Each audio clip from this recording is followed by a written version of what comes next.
हरियाणा विधानसभा चुनाव के लिए कांग्रेस ने अपने उम्मीदवार तय कर लिए हैं, लेकिन उम्मीदवार की सूची जारी होने से पहले ही कांग्रेस ने मास्टर स्ट्रोक चल दिया है और इसका बीजेपी पर कोई जवाब नहीं दिख रहा है। कांग्रेस ने एक बार फिर आम आदमी पार्टी से गठबंधन को लेकर ऐसा दांव खेला है, उससे हरियाणा के पूरे समीकरण ही बदलते दिखाई दे रहे हैं। कांग्रेस और आम आदमी पार्टी का गठबंधन हरियाणा लोकसभा चुनाव में बीजेपी को हरा चुका है, लेकिन लोकसभा चुनाव के बाद दोनों ही दलों की तरफ से ये कहा गया था कि हरियाणा विधानसभा चुनाव वो अलग अलग लड़ेंगे, लेकिन अब अचानक ही गठबंधन को लेकर बड़ी खबर सामने आई है और इसी खबर को लेकर आज हम अपनी स्पेशल रिपोर्ट में करेंगे चर्चा। नमस्कार, मैं हूं आपके साथ मानसी। हरियाणा की 90 विधानसभा सीटों पर 5 अक्टूबर को चुनाव होना है। हरियाणा में इस बार कांग्रेस और बीजेपी के बीच ही सीधी टक्कर मानी जा रही है। पिछले 2 चुनावों में यहां त्रिकोणीय मुकाबला हुआ करता था और 3 जगह वोट बंटने का फायदा बीजेपी को हुआ करता था।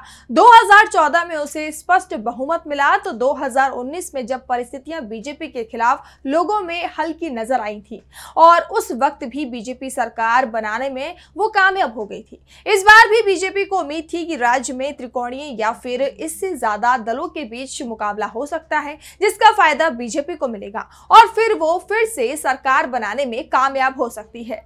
लेकिन बीजेपी की इस कोशिश को अब पूरी तरह से राहुल गांधी ने पटरी से उतार दिया है। दरअसल कांग्रेस चुनाव समिति की दिल्ली में बैठक हुई थी। इस बैठक में हरियाणा के लिए अधिकांश सीटों पर उम्मीदवारों के नामों पर मोहर लगा दी गई, लेकिन बैठक के दौरान ही अचानक राहुल गांधी ने आम आदमी पार्टी से गठबंधन कर चुनाव में जाने की राय रख दी है। राहुल गांधी का कहना था कि हरियाणा में हमें किसी तरह की कमी नहीं रखनी है, बीजेपी विरोधी वोट नहीं बटे, इसका भी ख्याल रखना है। अगर कांग्रेस और आम आदमी पार्टी के बीच लोकसभा चुनाव की तरह से ही विधानसभा चुनाव में भी गठबंधन होता है तो बीजेपी विरोधी वोट के बंटवारे को आसानी से रोका जा सकता है। वैसे तो राज्य में इस बार कांग्रेस बेहद मजबूत स्थिति में है, लेकिन बीजेपी को कोई मौका नहीं दिया जा सकता। आपको लेकर राहुल गांधी ने हरियाणा कांग्रेस के नेताओं की राय मांगी है और राज्य के नेताओं का शुरुआती रुझान राहुल गांधी की राय से मैच करता दिखाई दे रहा है। प्रदेश में कांग्रेस के सबसे बड़े नेता भूपेंद्र सिंह हुड्डा ने भी आम आदमी पार्टी के साथ गठबंधन का समर्थन कर दिया है। हुड्डा की तरफ से तो यहां तक कह दिया गया है कि अगर 4 सीटों पर आप गठबंधन में चुनाव लड़ने को तैयार हैं तो आसानी से गठबंधन हो सकता है। दूसरी तरफ आपकी तरफ से भी ये संकेत दे दिए गए हैं कि अगर कांग्रेस गठबंधन का प्रस्ताव रखती है तो आप बातचीत को तैयार है, वो भी गठबंधन के लिए तैयार है। आप सांसद संजय सिंह ने कहा, निश्चित रूप से भारतीय जनता पार्टी को हराना हम सबकी प्राथमिकता है। उनकी नफरत की राजनीति, उनकी जन विरोधी और किसान विरोधी राजनीति, नौजवानों के खिलाफ उनकी राजनीति को, महंगाई के खिलाफ जो हम लोगों का मोर्चा है, निश्चित रूप से उनको हराना हमारी प्राथमिकता है। लेकिन इसके बारे में आधिकारिक रूप से जो हमारे प्रभारी हैं हरियाणा के संदीप पाठक जी और सुशील गुप्ता जी, वो लोग इसके बारे में अंतिम फैसला बातचीत करके और इसकी सूचना केजरीवाल साहब को देंगे और उस हिसाब से निर्णय लिया जाएगा। ऐसे में संकेत अब यही मिल रहे हैं कि लोकसभा चुनाव की तरह विधानसभा चुनाव में भी कांग्रेस और आप साथ में चुनावी मैदान में होंगे। लोकसभा चुनाव में कांग्रेस और आम आदमी पार्टी ने हरियाणा, गुजरात, गोवा, दिल्ली और चंडीगढ़ में लोकसभा चुनाव संयुक्त रूप से लड़ा था और नतीजे भी बेहतर आए। कांग्रेस ने 10 में से 5 सीटों पर जीत दर्ज की, वहीं आप 3.94 वोट शेयर के साथ तीसरे स्थान पर रही थी।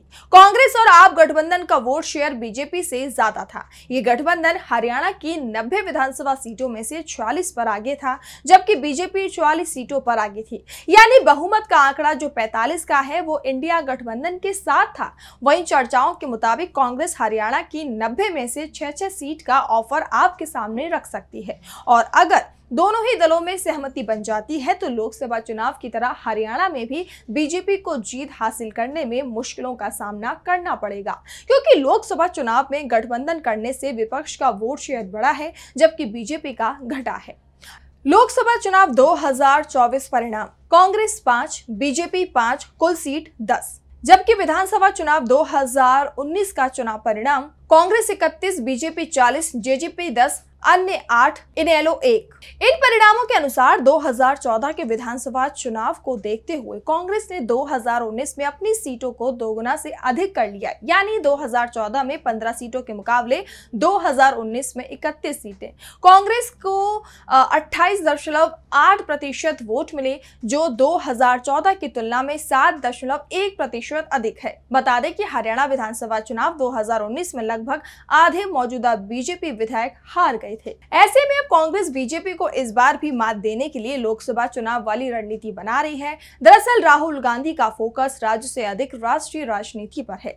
हरियाणा में जीत के विश्वास के बावजूद अगर वे आम आदमी पार्टी के साथ गठबंधन चाहते हैं तो उनकी रणनीति लोकसभा चुनाव में तमाम विरोधाभास और अगर मगर के बीच खड़े हुए इंडिया ब्लॉक के दलों की एकजुटता बनाए रखने, सहयोगी दलों में कांग्रेस को लेकर विश्वास बढ़ाने की भी है। और राहुल गांधी के इस दांव के पीछे फ्यूचर पॉलिटिक्स है और इसीलिए वे हरियाणा से देश के बाकी राज्यों इंडिया ब्लॉक के सहयोगी दलों को एक संदेश देना चाहते हैं, क्योंकि आने वाले समय में दिल्ली में विधानसभा चुनाव होने हैं, लेकिन उससे पहले दिल्ली में एमसीडी चुनाव से भी उसे जोड़कर देखा जा रहा है। लोकसभा चुनाव के परिणामों ने बता दिया कि अब जनता बदलाव चाहती है और हरियाणा में 2014 से ही बीजेपी की सरकार है। ऐसे में हरियाणा में बीजेपी सरकार के खिलाफ 10 साल की एंटी इनकम्बेंसी है और जाट किसान भी नाराज हैं। कांग्रेस नेताओं को लग रहा है कि इस बार परिस्थितियां उनके अनुकूल हैं, लेकिन चुनौती इन एंटी वोटरों को बिखरने से रोकने की भी है।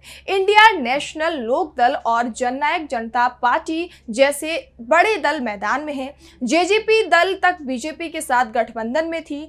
INLD अपनी खोई हुई जमीन तलाश रही है, जबकि ऐसे में अगर आम आदमी पार्टी और कांग्रेस साथ में निकलती है तो कांग्रेस को फायदा मिलेगा। इसी के साथ कांग्रेस हरियाणा में कांग्रेस के मुख्य कहे जाने वाले भूपेंद्र हुड्डा की अगुवाई में कांग्रेस लगातार चुनाव की रणनीति बना रही है। हुड्डा जाट समुदाय से आते हैं, जिनकी आबादी राज्य में करीब 25% है। इसके अलावा कुमारी शैलजा के हाथ में भी चुनाव प्रचार की कमान है, जो बड़ा दलित चेहरा है। साथ ही सिरसा से सांसद भी हैं। दीपेंद्र हुड्डा भी हरियाणा मांगे हिसाब पदयात्रा निकाल रहे हैं, जिससे जो है जनता पर असर पड़ेगा इस यात्रा का भी। आपको बता दें कि सूबे में जाट दलित मुस्लिम समीकरण के सहारे सत्ता में वापसी की कोशिश कांग्रेस कर रही है, क्योंकि इस बार के चुनाव में कांग्रेस के पास बीजेपी को हराने के लिए कई मुद्दे हैं, जिसके बारे में हम आपको अपने कई स्पेशल रिपोर्ट में बता चुके हैं, जिसमें किसान आंदोलन, खिलाड़ियों का मुद्दा, रोजगार का मुद्दा शामिल है।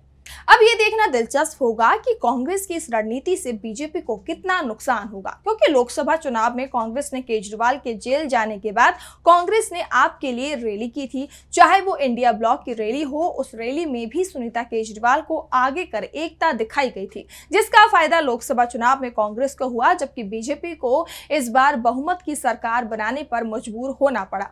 अब आने वाले विधानसभा चुनाव में भी बीजेपी को ऐसा ही झटका देने के लिए कांग्रेस ने एकता की रणनीति जो है शुरू कर दी है और इसी रणनीति पर काम कर रही है। हालांकि इस गठबंधन की किसी भी पार्टी की ओर से अभी आधिकारिक घोषणा नहीं हुई है, लेकिन जिस तरीके से खबरें निकलकर सामने आ रही हैं, उसे देखकर लग रहा है कि गठबंधन पर मंजूरी बन सकती है। आपका क्या ख्याल है, हमें जरूर बताएं।